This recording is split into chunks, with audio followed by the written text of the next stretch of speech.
नमस्कार, राजधानी एक्सप्रेस देख रहे हैं आप। आपके साथ मैं हूं मोनिका सिंह। विकास नगर में विजिलेंस टीम की कार्रवाई हुई है। जूनियर इंजीनियर को रिश्वत लेते हुए गिरफ्तार किया गया है। जेई परवेज आलम रिश्वत लेते रंगे हाथों धरे गए। मामले में जूनियर इंजीनियर से पूछताछ जारी है। विकास नगर में विजिलेंस की टीम ने छापेमारी कर कार्रवाई की है। देहरादून विजिलेंस की ट्रैप टीम ने विद्युत विभाग के जेई परवेज आलम को 15,000 रुपए रिश्वत लेते रंगे हाथों गिरफ्तार किया है। रिश्वतखोर आरोपी जेई विद्युत विभाग के हरबतपुर सब स्टेशन में तैनात है। इस मामले में एक दलाल भी गिरफ्तार हुआ है। विजिलेंस की टीम अभियुक्त के आवास की तलाशी और अन्य स्थानों पर चल संपत्ति के संबंध में पूछताछ कर रही है। तो जूनियर इंजीनियर रिश्वत लेते गिरफ्तार किया गया है। इस संबंध में पूछताछ की जा रही है और इसके साथ ही साथ एक दलाल भी गिरफ्तार हुआ है। फिलहाल विजिलेंस की जो टीम है वो अभियुक्त के आवास की तलाशी ले रही है। कुछ और जगहों की भी तलाशी ली जा रही है। कुछ चल अचल संपत्ति के बाबत पता चला है और इस संबंध में भी पूछताछ की जा रही है।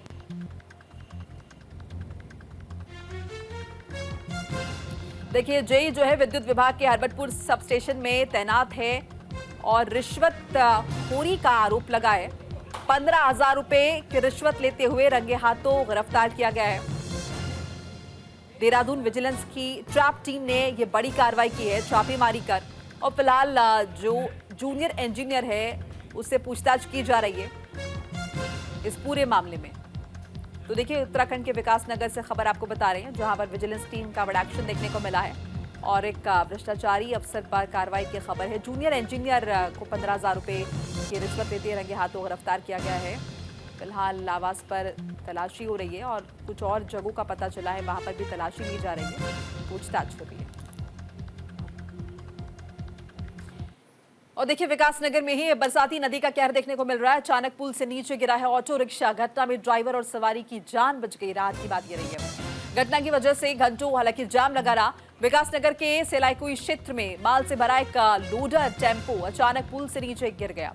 घटना के वक्त इस लोडर टेम्पो में ड्राइवर समेत एक महिला सवार थी। हालांकि इस घटना में महिला और ड्राइवर दोनों की जान बच गई है। घटना के बाद क्रेन मशीन मंगाकर लोडर टेम्पो को इस बरसाती नदी से बाहर निकाल लिया गया है।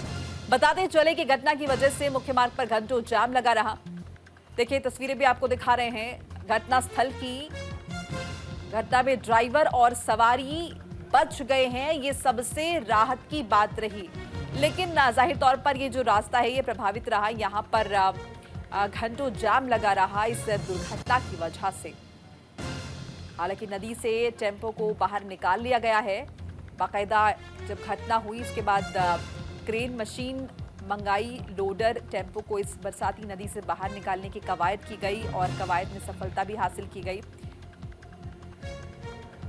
लेकिन तस्वीरें आप देख सकते हैं घटना स्थल पर किस तरह का माहौल यहां पर रहा और किस तरह से कोशिश की गई इस टेम्पो को, ऑटो रिक्शा को, जो कि गिर गया था बरसाती नदी में, उसे बाहर निकालने में।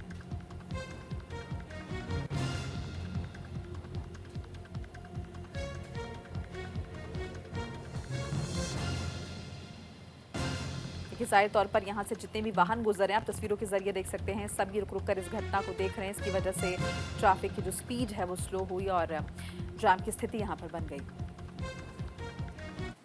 किसान यूनियन की प्रेस वार्ता हुई है। आरटीओ दफ्तर पर भ्रष्टाचार के खिलाफ धरना प्रदर्शन हुआ है।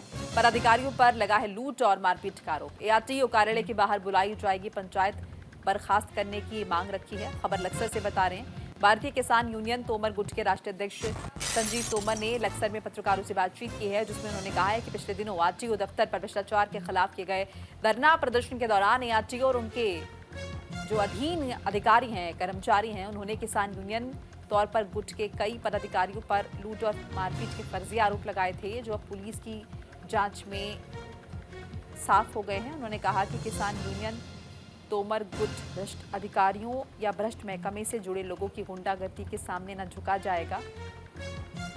उन्होंने ऐलान किया है कि जल्द ही आरटीओ कार्यालय के बाहर महापंचायत बुलाई जाएगी, जिसमें आरटीओ और उसके भ्रष्ट अधिकारी कर्मचारियों की संपत्ति की सीबीआई से जांच कराए जाने के बाद उन्हें बर्खास्त करने की मांग भी रखी जाए।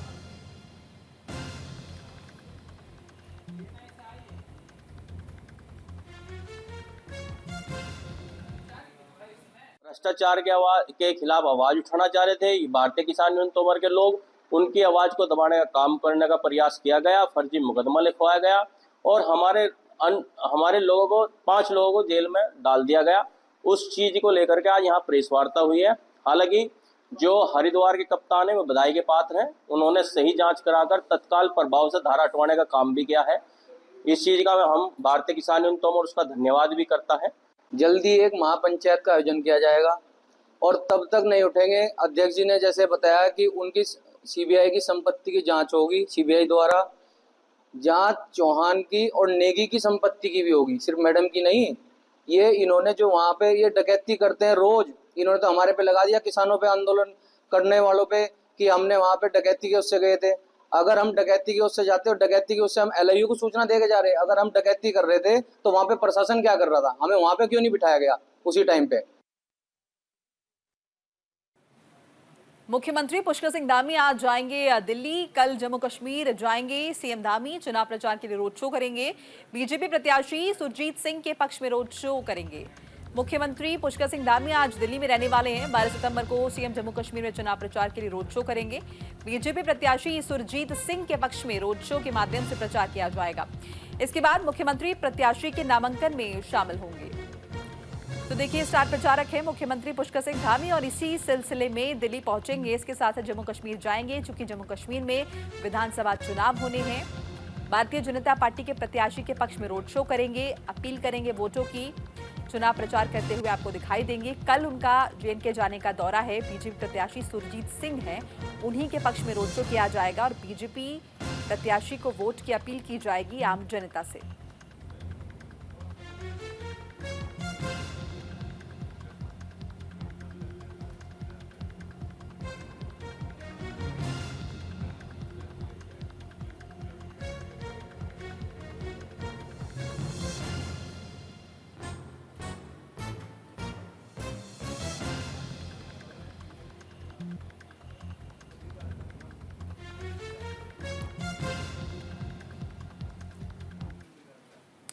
लीती गांव में मां भगवती का पूजन कार्यक्रम 3 साल बाद किया जा रहा है। कार्यक्रम का आयोजन नंदा कुंड से ब्रह्म कमल लेकर लौटा 21 लोगों का दल। ब्रह्म कमल से किया गया है मां भगवती का पूजन। बागेश्वर के लीती गांव में 3 साल बाद मां भगवती के पूजन का कार्यक्रम का आयोजन किया जा रहा है। ग्रामीणों की परंपरा के मुताबिक नंदा कुंड जाकर पूजा पाठ करके ब्रह्म कमल लाया जाता है और उसके बाद उसी ब्रह्म कमल से मां भगवती का पूजन किया जाता है। इसी परंपरा को निभाते हुए 21 लोगों का दल नंदा कुंड से ब्रह्म कमल लेकर लौटा है। साथ ही मां भगवती का पूजन करने के बाद ब्रह्म कमल को भक्तों में बांटा गया।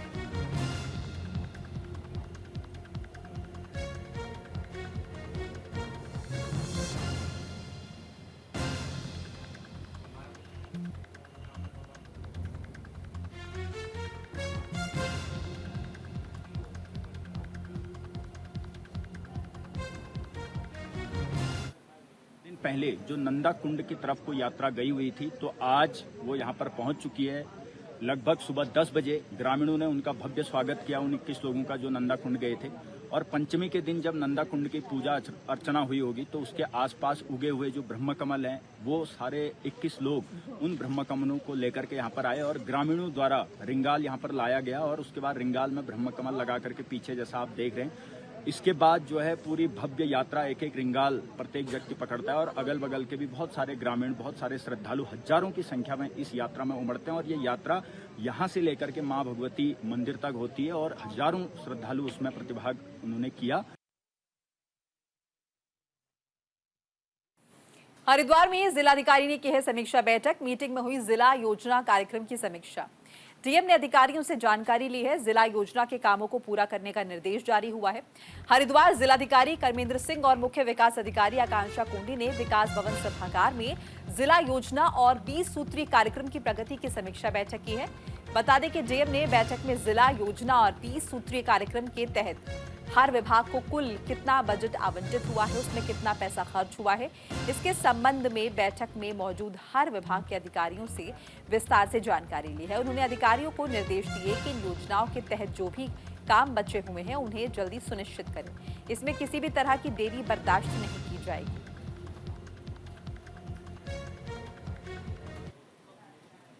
योजना से प्राप्त और राज्य योजना से और बाह्य सहायता योजनाएं, ये चारों मदों में जो धनराशि विभागों को प्राप्त होती है उनकी आज समीक्षा की गई है और जो 20 सूत्रीय कार्यक्रम के अंतर्गत हमारे मद हैं उनकी समीक्षा की गई है और इन सभी लोगों को निर्देश दिए गए हैं कि जो भी टेंडर की प्रक्रिया हो प्रत्येक दशा में सितंबर माह में ये लोग पूरा कर लें और अब आगे से जो समीक्षा की जाएगी उसमें फिजिकल प्रोग्रेस की भी साथ में समीक्षा की जाएगी। तो फिजिकल प्रोग्रेस कुछ लोगों ने प्राप्त किया है, कुछ लोग अभी पीछे हैं बरसात की वजह से, तो इसे कहा गया है कि सितंबर के बाद जो है अक्टूबर नवंबर महीने में प्रत्येक दशा में भौतिक प्रगति करना सुनिश्चित करें। उत्तराखंड में भारी बारिश की आशंका जाहिर की जा रही है। बारिश का आज ऑरेंज अलर्ट जारी हुआ है। पहाड़ की यात्रा में सावधानी बरतने की अपील की गई है प्रशासन की तरफ से। मौसम विभाग ने प्रदेश भर में भारी बारिश का अलर्ट जारी किया है। उत्तराखंड के कई जिलों में 11 से 14 सितंबर तक भारी बारिश की आशंका जाहिर की जा रही है। मौसम विभाग ने 11 सितंबर को बागेश्वर में भारी बारिश का ऑरेंज अलर्ट जारी किया है, जबकि देहरादून, चमोली, रुद्रप्रयाग, चंपावत, नैनीताल, उधम सिंह नगर और पिथौरागढ़ में भारी बारिश की चेतावनी दी गई है। मौसम विभाग ने पहाड़ की यात्रा करने वालों से विशेष सावधानी बरतने की अपील की है। मौसम विभाग ने प्रदेश भर में भारी बारिश का अलर्ट जारी किया है। 11 से 14 सितंबर तक उत्तराखंड के कई जिलों में भारी बारिश की आशंका जाहिर की जा रही है। मौसम विभाग ने 11 सितंबर को बागेश्वर में भारी से बहुत भारी यानी कि मूसलाधार बारिश का ऑरेंज अलर्ट जारी किया है। और देहरादून, चमोली, रुद्रप्रयाग, चंपावत, नैनीताल, उधम सिंह नगर, पिथौरागढ़ का जिक्र करें तो यहाँ पर भी भारी बारिश की चेतावनी है।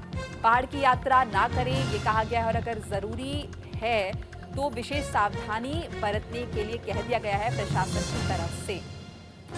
तो ये बड़ी जानकारी उन लोगों के लिए जो पहाड़ में रहते हैं और साथ ही अगर मन बना रहे हैं किसी काम की वजह से पहाड़ जाना है, उत्तराखंड जाना है, तो पहले तो ना जाएं और अगर जरूरी है तो एहतियात बरतें, चूंकि मूसलाधार बारिश की संभावना मौसम विभाग की तरफ से जारी की गई है।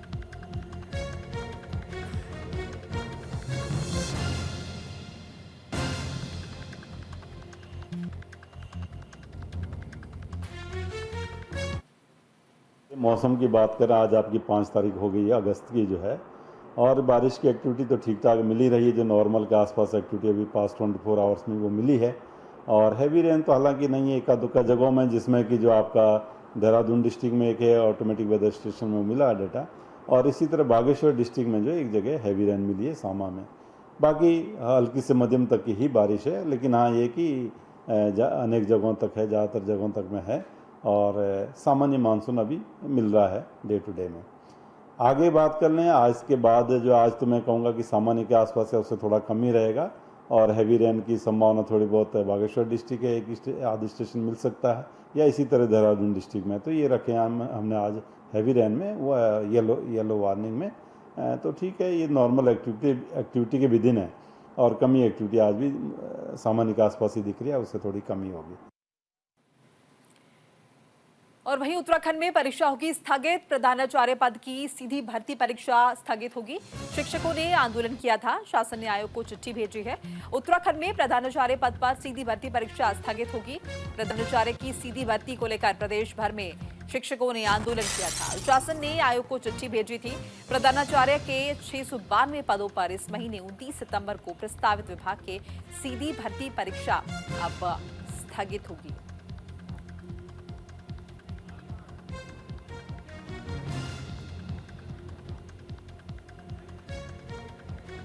देखिए, शिक्षकों ने इस बाबत आंदोलन किया था और इससे जुड़ी जानकारी बता दें। देखिए, आंदोलन हुआ था, आयोग को चिट्ठी भेजी गई थी और अब ये परीक्षा जो है स्थगित होगी। प्रधानाचार्य पद की जो परीक्षा है जिसे लेकर ऐतराज जाहिर किया गया तमाम शिक्षकों की तरफ से। सीधी भर्ती परीक्षा पर ऐतराज जाहिर किया गया था शिक्षकों द्वारा और इसे कंसिडर किया गया है और इसे स्थगित किया गया है। देहरादून में सफाई व्यवस्था में गड़बड़ी देखी जा रही है। जिलाधिकारी सविन बंसल ने एक्शन लिया है। स्वास्थ्य अधिकारी डॉक्टर अविनाश खन्ना से चार्ज लिया गया है। उपनगर आयुक्त को सौंपे हैं कई काम। सफाई काम की निगरानी उपनगर आयुक्त की जिम्मेदारी है। देखिए, जिलाधिकारी देहरादून सविन बंसल ने दून की सफाई व्यवस्था में गड़बड़ी की बात मुख्य नगर स्वास्थ्य अधिकारी डॉक्टर अविनाश खन्ना से 10 महत्वपूर्ण चार्ज ले लिए हैं। उन्होंने सफाई काम की निगरानी से लेकर बिल सत्यापन का काम उपनगर आयुक्त गोपाल राम बेनवाल को सौंप दिया है। ये भी बता दें कि हाल ही में डीएम ने नगर निगम में बैठक ली थी और स्पष्ट कर दिया था कि वो लापरवाही तो बर्दाश्त नहीं करेंगे। उन्होंने डोर टू डोर कूड़ा उठान, निगरानी और जागरूकता अभियान को लेकर फीडबैक लिया था, लेकिन संतोषजनक जवाब नहीं मिला। 15 के करीब महत्वपूर्ण कार्यों का चार्ज उपनगर आयुक्त की बजाय नगर स्वास्थ्य अधिकारी को सौंपने को लेकर भी सवाल उठ रहे थे।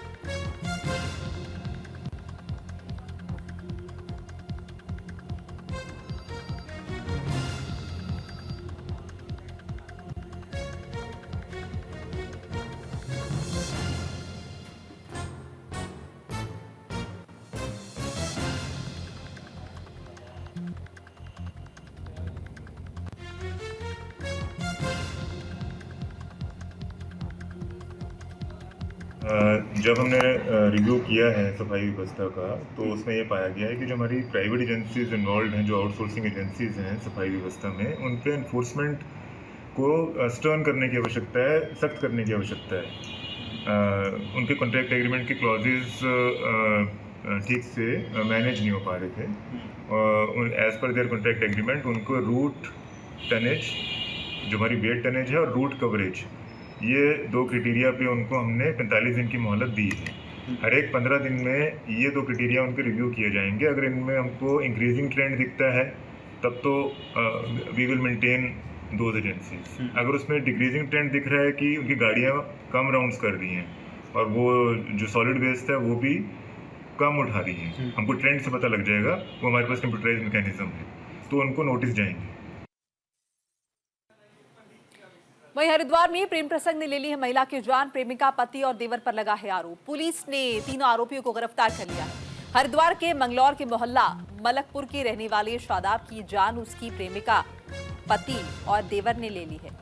मामले का खुलासा हरिद्वार एसएसपी प्रमेंद्र सिंह डोभाल ने किया है और बताया कि मृतक के परिजनों की तरफ से 25 अगस्त को उसके लापता होने की शिकायत मंगलौर कोतवाली में दी गई, जिसके बाद हरिद्वार एसएसपी के नेतृत्व में एक टीम का गठन किया गया, जिसके बाद पता चला कि शादाब के संबंध रुड़की के तेलीवाला में रहने वाली शादीशुदा महिला के साथ थे और उसी महिला ने अपने पति और देवर के साथ मिलकर शादाब की गला दबाकर हत्या कर उसका जो शव है गंग नहर में फेंक दिया था। पुलिस ने मृतक की चप्पल और फोन बरामद कर तीनों आरोपियों को गिरफ्तार कर लिया है।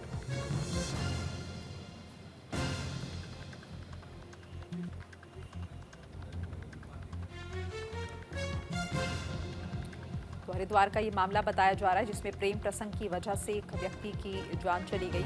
हालांकि देखिए पुलिस ने तीनों आरोपियों को गिरफ्तार कर लिया है। बताया जा रहा है कि महिला ने अपने पति और देवर के साथ मिलकर प्रेमी की हत्या कर दी, जिसके बाद पुलिस ने उसका शव जो है वो बरामद किया है और तमाम सबूतों और सुरागों को इकट्ठा किया और तीनों आरोपियों तक पहुंच गई और तीनों को गिरफ्तार कर लिया गया है। हरिद्वार में गंगा घाटों पर रील बनाने के शौकीन जान जोखिम में डालने से बाज नहीं आ रहे हैं। सोशल मीडिया पर एक लड़की का वीडियो वायरल हो रहा है जिसमें विष्णु घाट पर रील बना रही लड़की को भारी पड़ गया है। रील बना रही लड़की ग्रिल के दूसरी तरफ गंगा के तेज बहाव में गिर गई। लड़की के गिरने पर उसके साथी उसे बचाने के लिए दौड़े। हालांकि पानी का बहाव तेज होने की वजह से लड़की डूबी तो नहीं है और उसने किसी तरह से आगे जाकर ग्रिल को पकड़ लिया है, जिससे उसकी जान बच गई। हालांकि पैर फिसलकर गिरने के दौरान लड़की जख्मी जरूर हो गई है। हरिद्वार में ऐसा अक्सर देखा जा रहा है, लोग सोशल मीडिया के लिए तरह तरह की रील्स बना रहे हैं, अपनी जान की परवाह नहीं कर रहे, जान को जोखिम में डाल रहे हैं। और उसी का एक उदाहरण आप देख सकते हैं जहां पर रील बनाने के चक्कर में इस लड़की का पैर फिसला और उसके बाद ये बुरी तरह से गिर गई। डूबी तो नहीं, लेकिन देखिए जख्मी जरूर हुई है लड़की। और इस बीच लगातार अपील की जा रही है प्रशासन की तरफ से कि रील बनाने के चक्कर में अपनी जान को जोखिम में ना डालें, सावधानी बरतें, क्योंकि हो सकता है इस रील की वजह से ये लड़की शायद बैलेंस नहीं कर पाती खुद को और गंगा नदी में डूब जाती।